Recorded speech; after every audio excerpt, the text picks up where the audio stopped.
Okay, so na-announce na guys ng Vivo kung magkano itong V29. So meron tayong dalawang variant na pwedeng pagpilian kapag bibili tayo nito. So yung una ay itong nire-review natin ngayon na 12 256 GB, 24,999 pesos.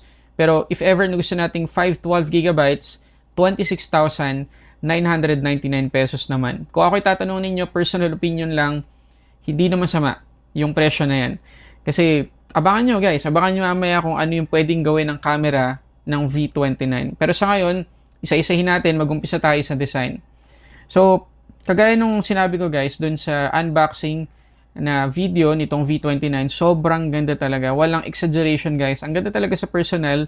Pero ito nakikita ninyo, ulitin ko lang, ito yung starry purple. Kaya makikita ninyo dito sa bandang baba, mas pronounce yung may pagkaano siya, glittery effect. Napaka-elegante.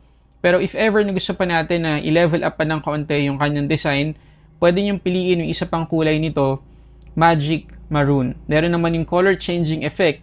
At para lang magkaroon kayo ng idea, pwede niyong panoorin yung ibang local tech reviewer na merong Magic Maroon na V29. Ang ganda talaga. Tapos ang isa pang maganda dito sa design ng V29, meron tong IP54 na rating. So dust and water resistant ito. So if ever na magbabakasyon tayo, punta tayo sa dagat o kaya sa isang location na medyo maalikabok, ganyan, o kaya mabuhangin, hindi tayo mag-aalala na pasukin ng alikabok o buhangin itong phone na to. At if ever naman maulanan tayo habang ginagamit natin tong phone na to, matalsikan ng tubig, okay lang. Hindi agad-agad masisira tong phone na to. Ang medyo magiging downside lang natin guys sa design nitong V29, medyo madulas talaga siya sa kamay kasi sobrang glossy talaga. Ay, hindi naman sobrang glossy, hindi naman siya sobrang reflective, pero sobrang kinis siya talaga. To the point na kung ito lang gagamitin ninyo, hindi kayo gagamit ng jelly case or kahit anong case, madulas talaga siya sa kamay. Pero sobrang nipis, sobrang gaan. So, hindi naman tayo makangawit agad kung gagamitin natin to ng matagal-tagal. So, advice ko, bumili agad kayo ng magandang case para sa phone ito para maingatan nyo talaga. Kasi nga, madulas siya kapag ginamit natin ng walang protection. Ngayon, itest lang natin guys yung kanyang in-display fingerprint scanner. So, ang ginamit nila dito ng technology ay optical. So, talagang mabilis naman. Ayan. Okay naman siya. Kita nyo naman. Ayan. Napaka-responsive naman. Okay naman guys, hindi naman sobrang slow nung kanyang transition kapag nag-unlock. So, pasado naman. Ngayon, yung kanyang haptics guys, pwede na. I mean, okay. Hindi naman siya flagship level na feels. Pwede na, para siyang mid-range phone. Sana ma-improve to ng Vivo sa mga susunod na V-series nila. Kasi, premium mid-range to. So, mas maganda rin ng haptics. Pero sa ngayon, okay lang, saktong-sakto lang. Ngayon guys, itong V29, kapag tinignan natin itong ilalim niya, andito yung ating main speaker. Actually, isang speaker lang talaga, itong V29. So, alam kong marami sa inyo malulungkot, pero kapag narinig nyo na yung sound quality ng kanyang speaker, malakas guys. Hindi ako nabitin at kahit i-max natin yung volume, hindi muffled, hindi naman tunog lata. So, okay pa rin. Pero syempre, tama kayo, sa ganitong presyo, dapat dual speakers na yung meron tayo. So, Vivo, sana sa mga susunod din, dahil ganito na yung presyo ng ating phone, dual speakers na. Pero kung pag-uusapan nga guys yung quality, pasado sa akin eh. Ngayon ito naman guys yung kanyang SIM tray. So, meron lang tayo ditong dual SIM slot. Wala tayong paglalagyan ng micro SD card if ever na gusto nating expand yung memory. So, in short, hindi expandable yung storage ng V29 5G. So, advice ko, kung kaya ng budget natin, go for 512 GB para talagang pangmatagalan na yung paggamit natin. At dahil nga maganda yung camera performance ng phone na to, siguradong madaling mapupuno yung storage na kasi magte-take talaga tayo palagi ng photo. So, ayun, kagaya sinabi ko, mas maganda, doon ako agad sa 512 GB. Ngayon, pagdating naman guys sa display, meron tayo ditong 6.78 inches curved AMOLED, 1260 by 2800 yung kanyang resolution, 452 yung kanyang PPI at aabot ng 120Hz yung ating max refresh rate. May support siya sa HDR10 Plus at aabot ng 1 billion colors yung kayang produce ng display nitong V29. Ngayon guys, keep in mind na yung kanyang resolution ay alanganing Full HD Plus at saka 2K Talagang naglalaro siya dun sa gitna kasi 1260 nga by 2800 yung resolution. So talagang napaka-crispy ng quality. Kita nyo naman, no?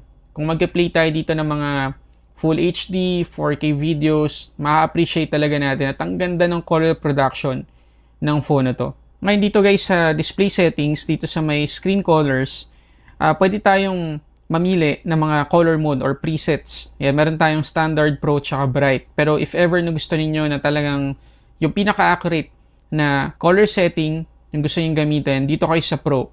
Kasi ito yung sRGB talaga yung color coverage. Ngayon guys, pag-usapan natin saglit yung screen refresh rate nitong V29.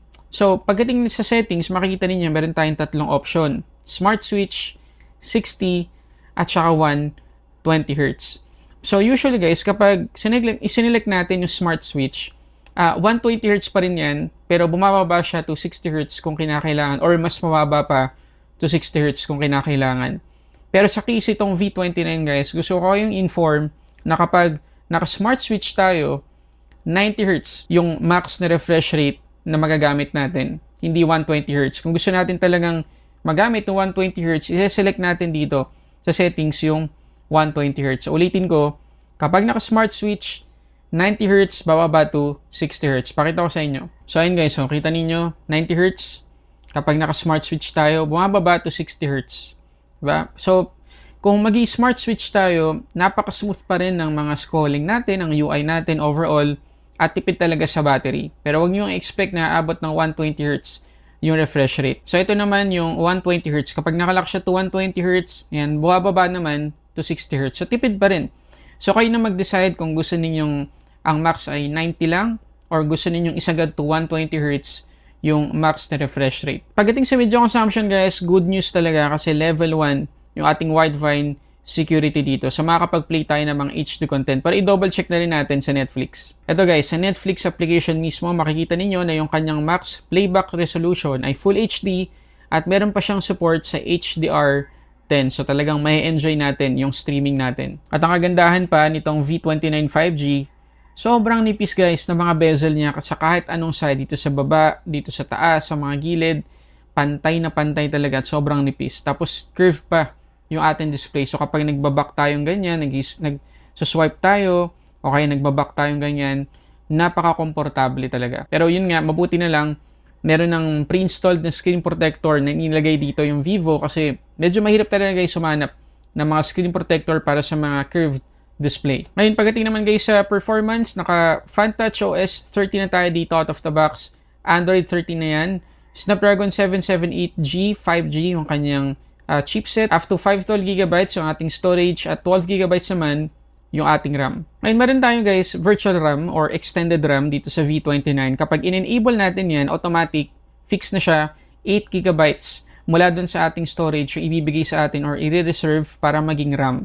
So, basically, parang aabot ng 20GB of RAM itong V29 5G. So, again, i-advise ko yun ang gamitin. Napakalaki na ng 12GB para sa mga everyday applications natin. At overall, yung UI nitong V29, napaka-smooth naman, napaka-stable, wala akong masyadong error na nakita. Yun lang, pagdating sa pre-installed apps, medyo madami pa rin. Ayun, oh. Mabuti na lang, pwede nating i-uninstall agad-agad. Ayan. So, ayun lang, kailangan ninyong linisin agad-agad itong phone na to pagka-setup ninyo. Ito naman guys yung pinakamataas na Antutu score na nakuha natin dito sa V29, 607,301. So, more than 500,000 yung Antutu score na nakuha natin dito, kaya may expect natin na maganda talaga yung performance niya. Pagdating naman sa thermals, decent naman kasi makikita niyo na after yung test natin, 6% lang yung nabawa sa ating battery percentage, tapos 8 degrees lang yung nadagdag sa kanyang temperature. So, okay na yan. Okay, so test natin siya ngayon dito sa CarX Rally guys. So naka-max lahat ng graphics natin. Pero kaya naman niya. For the most part, kita niyo naman, smooth naman. Pero umaabot lang tayo ng 30 plus FPS, minsan 40 FPS. Smooth naman na yan. Pero nag-expect pa ako ng mas mataas na frame rate dyan. Pero ang gawin natin ay babaan natin ng kaunti yung kanyang graphic settings. Tignan natin kung capable sa high refresh rate gaming itong V29. Okay, so confirmed naman guys, kita nyo naman na nung binabaan natin yung resolution natin or yung graphic settings, umaabot na tayo ng 100 plus frames per second. Ayan, minsan 90 plus, minsan 100 plus. So, pwedeng-pwede sa high refresh rate gaming itong phone na to. Pero, gusto ko lang kayong i-remind na kung gusto nyong ma-achieve yung ganyang frame rate, kailangan ninyong iset to 120 Hz yung ating refresh rate. At maliban sa pipiliin nyo yung 120 Hz, meron pa ditong option na apps running at a high refresh rate. So, tap nyo lang yan. Tapos, iselect nyo lang yung game na gusto niyo na ma-enable yung high refresh rate. So, halimbawa, yung nilaro natin kanina, yung Car X Rally, select lang natin. Okay, so dito naman tayo sa isa sa pinaka-highlight ng phone nito, yung kanyang camera setup. So, meron tayong 50 megapixels na main shooter na merong OIS, 8 megapixels na ultra-wide, 2 megapixels na depth sensor, at 50 megapixels, guys, na selfie camera. At syempre, yung nakikita ninyong bilog dito sa may bandang ibaba, ang tawag naman dyan ay Aura Light 2.0. Meron niyang smart color temperature adjustment at soft and even lighting. So, ang basically ginagawa sa atin or tulong na binibigay sa atin, guys, ng Aura Light nitong Vivo V29, mas nagiging pantay yung kulay ng skin tone natin, mas magiging maganda yung itsura natin kahit pa medyo madilim yung environment natin, ganyan. Basically, parang magiging photo na merong softbox yung itsura ng quality. So, pakita ko na lang sa inyo. Okay, so unahin nating pag-usapan itong Aura Light 2.0. Makikita nyo sa dalawang photo na to, yung malaking difference ng Aura Light compared sa normal na LED flash. So, yung nasa left ay flash yung ginamit ko. Yung nasa right naman, Aura Light yung ginamit ko. So, makikita ninyo, harsh talaga kapag LED flash yung ginamit natin, lalo na kung tao yung subject natin. Whereas dito sa Aura Light, mas balance at mas natural yung skin tone natin. At saka, bawas yung mga makikintab na part ng mukha natin. Kagaya sa akin na oily talaga. So, kapag Aura Light yung ginamit, hindi ganun kahalata yung oil sa mukha ko. Tsaka kung medyo madilim talaga yung location, tapos LED flash yung ginamit natin, ako po, disaster talaga yan. Lalo na kung naka-makeup tayo. Pero, kapag Aura Light, safe na safe yung itsura natin. Hindi harsh yung lighting natin. Panalo din itong V29 sa mga outdoor photos. Ang ganda ng kulay, guys, kasi hindi siya sobrang saturated. Tapos, saktong-sakto lang talaga overall. Meron din siyang natural depth of field, kaya parang mala DSLR na yung quality sa ilang mga situations.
Ito naman yung 4K 30 frames per second na video recording dito sa selfie camera ng V29. Yes guys, 4K 30 frames per second yung pinakasagad resolution na pwede nating i-record dito. So, kita nyo naman guys yung framing napaka-wide. Hindi naman sobrang wide, pero wide siya, wide enough para magkasya dito yung at least 4 na katao guys sa isang frame. Ganun kaganda to. Pero if ever gagamitin natin to sa vlogging, mag-selfie video tayo habang naglalakad, kailangan nating i-activate yung EIS or Electronic Image Stabilization. Pero kapag ginawa natin yun, mag-downscale to 1080p 30 frames per second yung ating video recording, which is not bad pa rin naman. Pero zoom in ng konti yung framing. Pakita ko na lang sa inyo. Okay, so naka-on na ngayon ng ating EIS or Optical Image Stabilization dito sa V29 5G. So ayan guys, kagaya na sinabi ko kanina, medyo nag-zoom in yung ating framing pero hindi sobrang hindi sobrang tight pa rin ng framing natin. Kaya pa rin dito kahit mga 2 tao siguro. Pero ang pinaka-importante, stable tayo kahit naglalakad tayo. Hindi tayo sobrang maalog dito guys. At kahit 1080p yung video resolution na pwede nating ma-record kapag in-enable natin yung stabilization, sharp pa rin, napakaganda pa rin ng quality overall. Pero okay guys, ano masasabi nyo? Comment kayo dyan sa baba. Okay, so dito tayo sa last part ng Vivo V29, yung kanyang battery performance. So 4,600 mAh yung capacity nito, pero capable sa 80 watts na fast charging. At alam ko yung mga thoughts ninyo, kasi ganun din yung sa akin. Noong una kong malaman na less than 5,000 mAh yung capacity ng kanyang battery, parang nako po, baka napakababa ng SOT na makukuha natin dito. Pero nagkamali ako dyan. Kasi kita nyo naman guys, 14 hours and 58 minutes, almost 15 hours na SOT yung nipiga natin dito sa V29. Sobrang ganda niyan. Ang setting nga pala natin yan ay naka-smart switch tayo. So, ibig sabihin, naka 90 Hz tayo na refresh rate. Pagkatapos, 50% yung brightness natin. Pero kita nyo naman, almost 15 hours. Grabe talaga. Ngayon, pagdating sa charging, 19 to 100%, 59 minutes ko lang na-charge yung phone na to. Okay, so yun na lahat ng mga gusto kong i-share sa inyo tungkol dito sa Vivo V29 5G. So gusto kong malaman yung thoughts ninyo tungkol dito sa phone na to. Sulit pa to para sa presyo niya? Comment kayo dyan sa baba. Kung ako yung tatanungin ninyo, okay sa akin tong phone na to. Maganda siya. So kung gusto niyo itong bilhin, nandiyan yung link sa description box sa baba. So yun muna guys, maraming salamat sa panonood para sa ating unboxing and reviews. This is Sulit Tech Reviews.